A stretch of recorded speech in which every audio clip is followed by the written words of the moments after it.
Iată-ne la un nou episod unde prezentăm cum arată camera.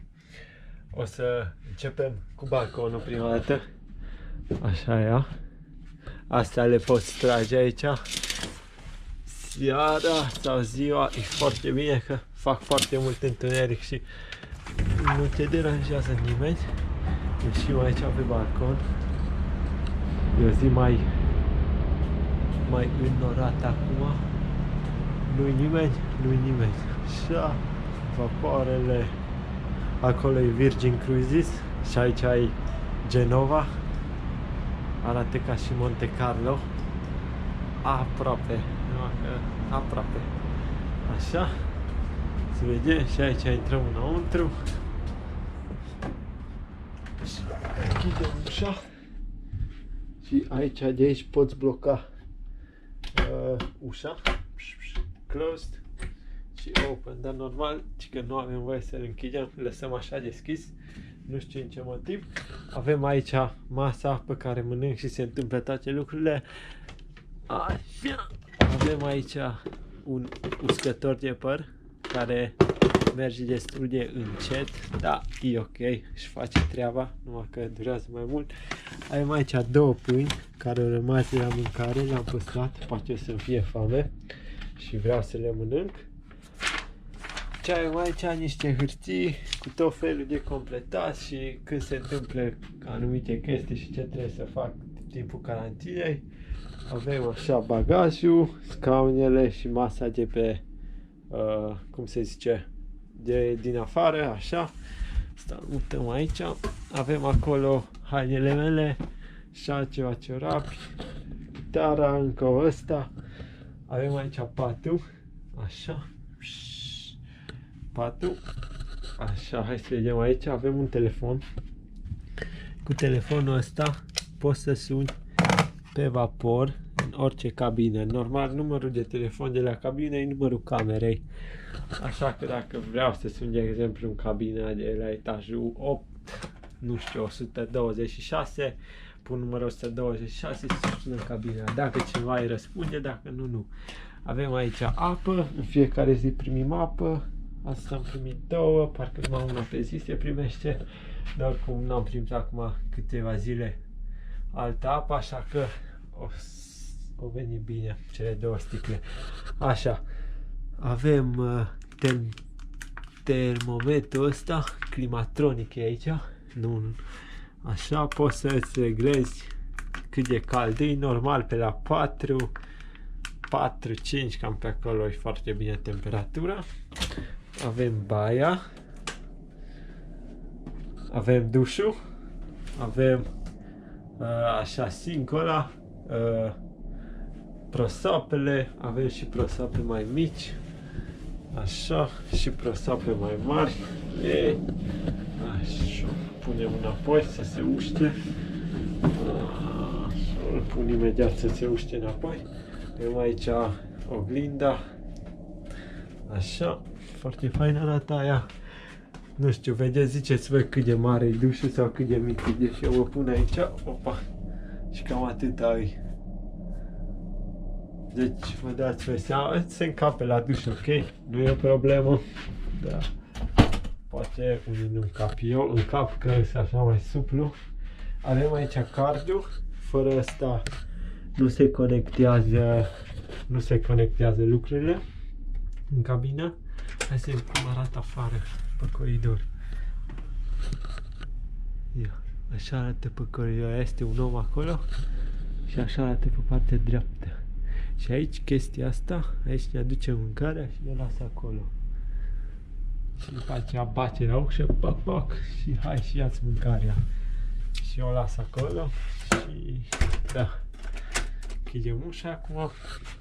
Avem aici televizorul, care nu vorbim despre el, că nu are foarte multe chestii importante. Și aici avem frigiderul. Hai să vedem câtă băutură este în el. Nimic.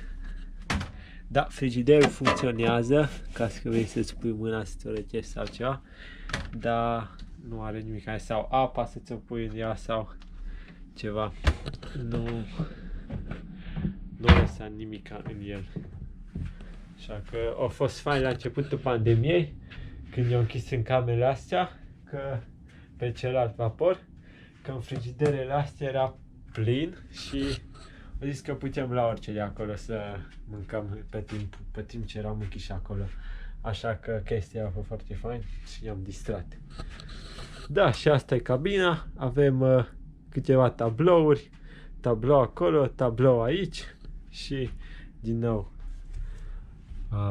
vapoarele de afară. Foarte interesant, mai trebuie să stau parcă 10 zile aici.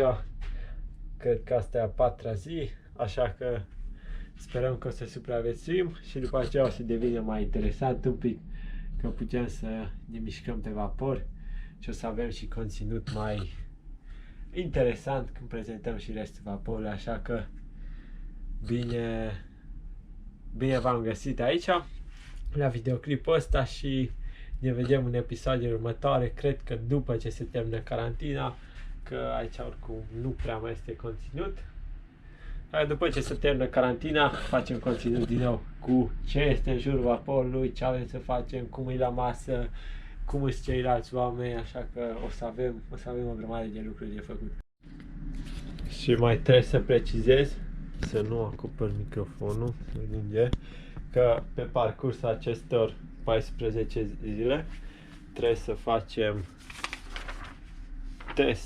ceva teste, au aplicația lor MSC-ul pentru noi și să ne uităm în televizor, au, cum îi zice, trainingurile pe care nu le fac acum în persoană, ci ți le dă direct în televizor.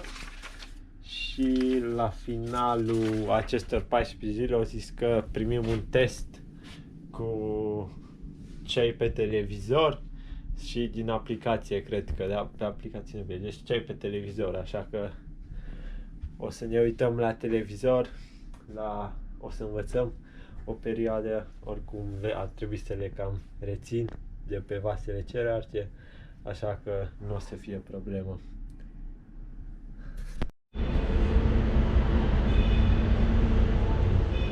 Acum pleacă un vapor.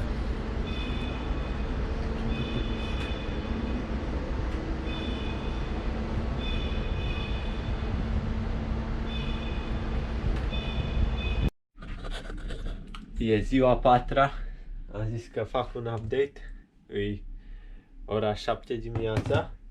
Am primit micul dejun, dar prima dată vreau să arăt aici cum se vede dimineața afară.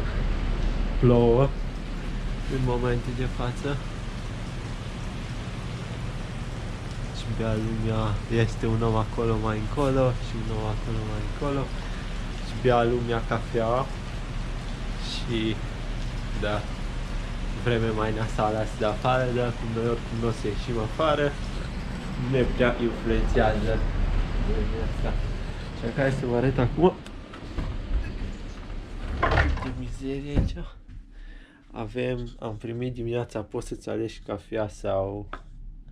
cafea sau ceai. Eu mi-am ales, mi dau un English tea din ăsta și zahăr. Așa, să nu dăm peste. Așa, tot așa, 2 pâini, furculițe, aia de ieri, că am zis că odată uitați să-mi aducă și am zis că o să păstrez unul. Hai să vedem ce avem aici dimineața.